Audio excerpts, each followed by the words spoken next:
Big welcome back to my entire USOW family, wherever in the world you may be. Boy Blue here, coming to you live once again from behind enemy lines. Ladies and gentlemen, we're getting to the biggest mistake that Glock Inc. has done as long as I've known them.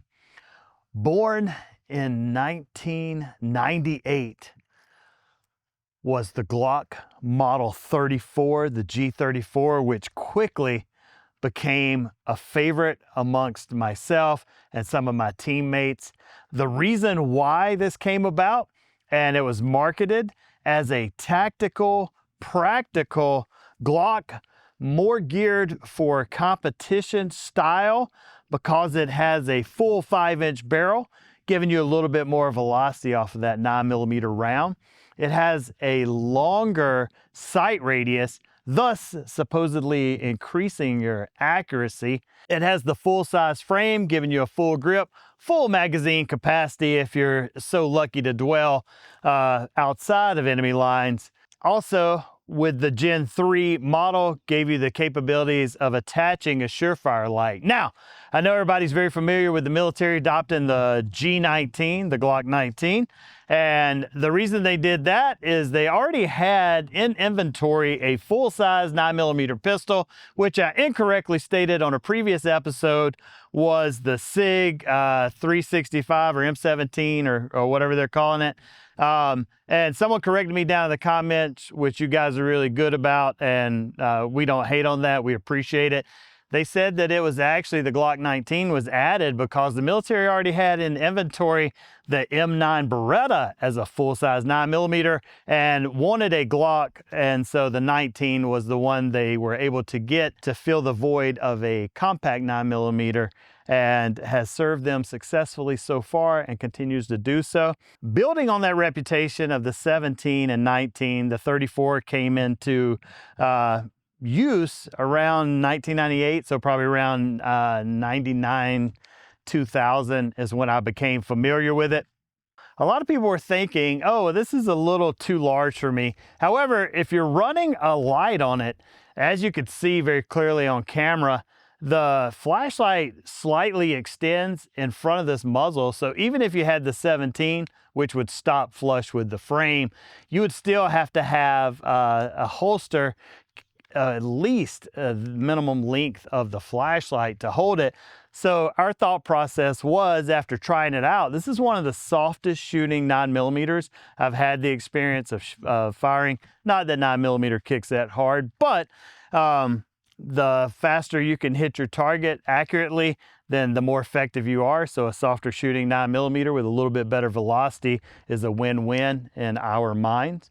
Having the flashlight slightly stick off the end makes this capable for use in close quarters combat, stuff like that, if you had to actually make contact, which that's a story for another time. But if you think that's too crazy, that is why your Surefire X300s have the serration things, or for standoff if you have to use this in a close quarters environment. Now, why do I say it's Glock's biggest mistake? Well, they decided around 2024, and final decision was made in 2025 if internet sources are correct.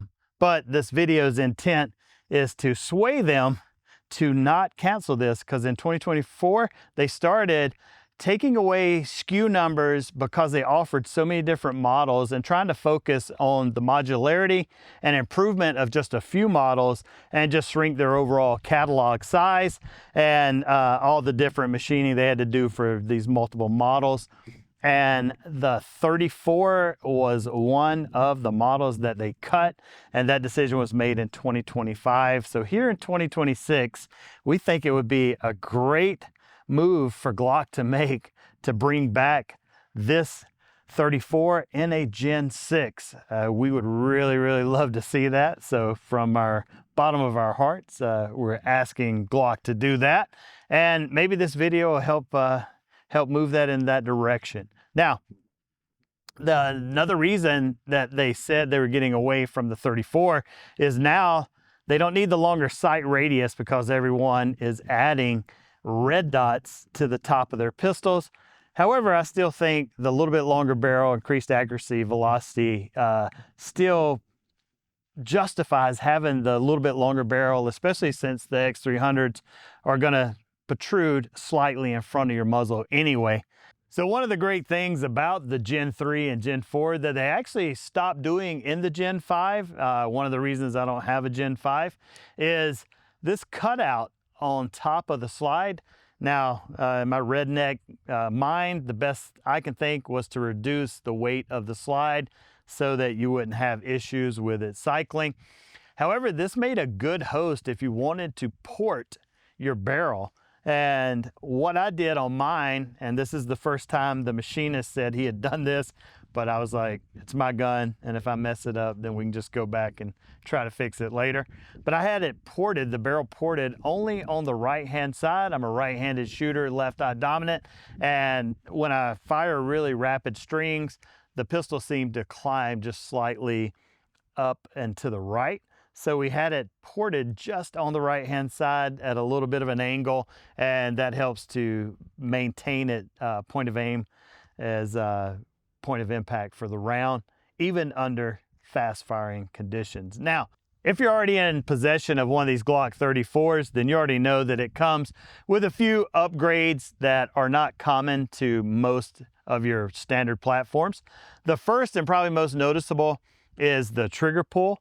It has a minus connector in there, which this was intended for a little bit more competitive use or tactical use according to the marketing from Glock. But the trigger pull is probably less 2 pounds than the standard, which I believe the standard is around 5 or 4.5, somewhere around there.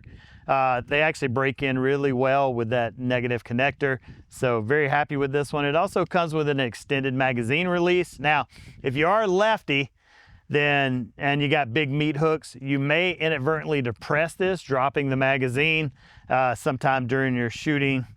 And the old Gen 3s are not capable of moving that magazine release to the opposite side, so it's not really an ambidextrous. The new Gen 5s are, so that might be something to think about. You can also replace it with a standard one, which may solve that issue should you have it. The other one is the extended slide lock, slide release. I actually had to take that off because of just the way that I grip the pistol. My thumb would inadvertently press down on that slide lock, and on the final round, the slide would fail to lock to the rear because I would have that held down. Now, as we said, this is a Gen 3. You can see I'm running a Trijicon SRO on here. I had the slide actually cut, local machine shop, 2C. I'll try to drop his contact down in the description. But I prefer this over the MOS if you have the capability or the opportunity where you can go have it cut specifically for the optic that you want. I feel like it's fits in there a little more snugly, and aesthetically I think it's a little more pleasing. Now, one important thing about this is one of my favorite Glocks. I have two 34s, and She-Hulk right here is the one I probably run the most and most competently. If you're going and purchasing something like this, you don't even have to get it brand new. I purchased this one used, and it probably has the most amount of rounds of any handgun that I have through it, hence why I'm most accurate and speedy with it. But more importantly than just buying gear is getting training and actually using the gear that you purchase. Now, when we were talking about doing this episode, I had our ammunition sponsor for the channel, LAX Ammo San Diego, reach out to me and said, hey, we have a new match grade ammunition, and this is a 147 grain hollow point ammunition, but it's more like open tip match than the hollow point you're thinking for defensive use. However, I would like to test it on some gelatin here in the near future to see how it would perform if you had to use it in a self-defense type scenario. or offensive type scenario because it is match grade ammunition. But we thought, what better way to test it than the handgun that's going to provide us with the greatest amount of accuracy anyway. So we're going to step down range. We're going to run a few boxes of this 147 grain open tip match from Freedom Munitions, which is the exclusive brand that manufactures ammunition for LAX Ammo SD. You can buy other brands there, but I think this is their home brand. And once we try that out, we'll come back to the table and wrap this short video up and just let you know what our thoughts are on that and let you see what this Glock's capable of. All right, guys, we're at 25 yards, Glock 34 with the Freedom Munitions 147 grain open tip match. We're gonna go 5 rounds, center mass of our target, and see how that stacks up.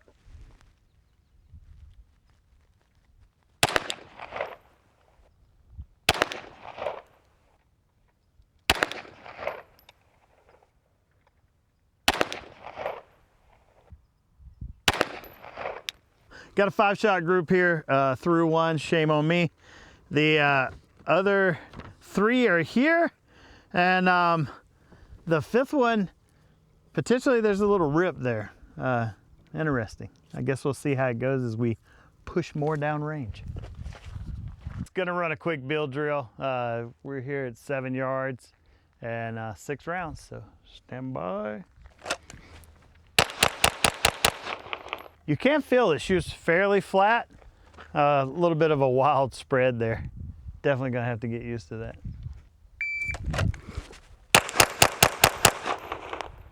.265 clean.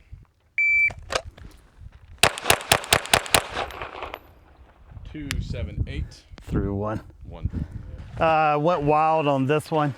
All the other ones were good to go. 1 hour later. All right, guys. 200 yards.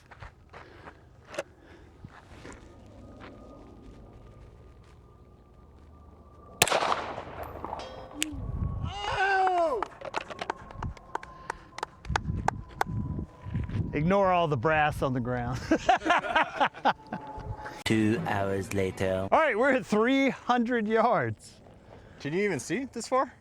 Nope.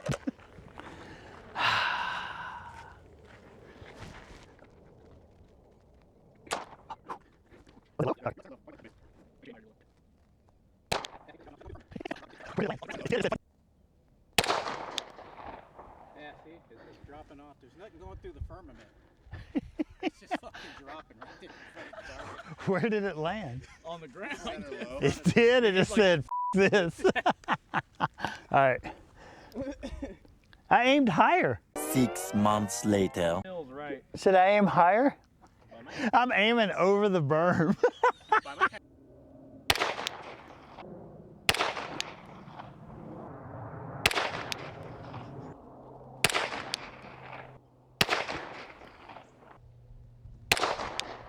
12 o'clock midnight. Impact. Yeah! That was cold. Yeah! I hope you got that. First try. First try. All right, got a few more rounds. We'll try 400. All right, guys, we've had mission success at 200 and 300, so why not try 400? I think I got 2 or 3 rounds left. All right, so no 400 today, but I feel like LAX, seeing what we did with their amazing ammunition, will definitely supply us with some more. Hey, G, stop chewing on your Glock and come over here. You didn't do that bad. So I think we both realized that the 147 grain dropped off a lot faster. We have shot at distance before. Check the Instagram. I think we got a recorded 300 yard shot with the 124 grain, 115. I can't remember which one it was. Yeah. But if you like this kind of training and stuff like that, digging the swag, jump over to USOverwatch.com. We'd love to have you come join us on the range. I think you can pretty much vibe check us from the channel that we have a pretty good time. A lot of stuff we can't put on here because it's pretty distasteful, but it's really good in person. Anything you want to add about the ammo? I know you were saying it felt, you could tell a difference in the recoil impulse. Yeah, so I mean, just cycling between your standard 124 ball ammo and then the 147 grain that LAX provided us. I don't know, just like the impulse of the slide, hitting back to the rear all the way. It's something I find really satisfying, especially when going fast. Yeah. I could notice a little bit of an impulse, and then I had a mag that was kind of a half and half. So about halfway through the mag, I noticed it immediately. I was like, oh, that's definitely super cool. So shout out to LAX. Y'all killed it. Yeah, Super cool. Freedom Munitions, I think that makes it for Freedom them. Munitions, y'all rock. And then LAX San Diego takes care of us. All right, guys, we'll jump back over to the table. We're all out of ammo, so we'll do the quick wrap up and get you on your way. All right, guys, hope you enjoyed that rundown, burn down with the Glock 34, the model that they canceled that they will definitely bring back because I believe in speaking things into reality. Pro Match ammunition from Freedom Munitions, provided by our best sponsor of the channel, LAX Ammo SD. Performed better than we expected. Hope you guys are blown away. Reach out to those guys and see if they can make you a better shooter as well. Before we get out of here, we never like to leave you without a little word of dad advice. So we want to bring in our cameraman from the other side, Nikki from Nikki Shoots on Instagram. And let's see what kind of knowledge Nick's gonna break down for us. What's up, bro?